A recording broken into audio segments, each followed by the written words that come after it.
शकुनी चाल चली जा रही है कि जातिगत जनगणना ना करनी पड़े। और यहां पर मैं आप सबके माध्यम से जनता को याद दिला दूं, 1 साल पहले राहुल गांधी जी ने यह बीड़ा उठाया था कि जातिगत जनगणना इस देश में होकर रहेगी, और यही सरकार जिसने सुप्रीम कोर्ट में एफिडेविट लिखकर दिया था और कहा था जातिगत जनगणना नहीं होनी चाहिए, जिस प्रधानमंत्री ने कहा था कोट एंड कोट ये अर्बन नक्सल वाले जातिगत जनगणना कराना चाहते हैं, उन्होंने नाक रगड़ के जातिगत जनगणना की बात मानी जो गुहार राहुल गांधी जी ने लगाई थी।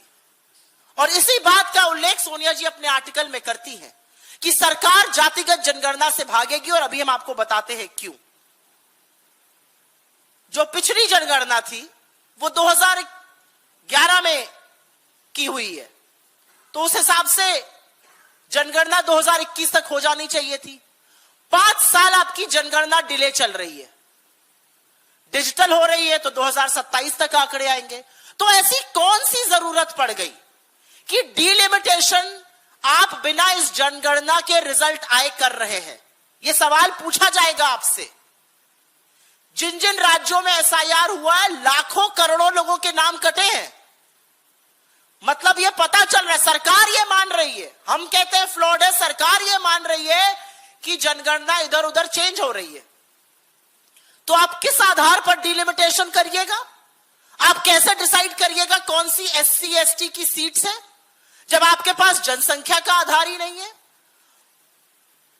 आप देखिए जो नतीजे तेलंगाना और बिहार में जातिगत सर्वे के आए हैं, इस आर्टिकल में मैम ने उसका भी जिक्र किया है, उल्लेख किया है। वो जातिगत सर्वे चौंकाने वाले हैं, वो बताते हैं कितनी पिछड़े वर्ग की पॉपुलेशन है, और उसके आधार पर बार बार कांग्रेस पार्टी ने 2023 में भी जब आप ये कानून पारित कर रहे थे, हमने कहा था ओबीसी महिलाओं के लिए दरवाजे खोलिए, उनको आरक्षण दीजिए। लेकिन क्योंकि ये ना करना पड़े, क्योंकि जातिगत जनगणना ना करनी पड़े, आप डिलिमिटेशन को बढ़ाए दे रहे हैं।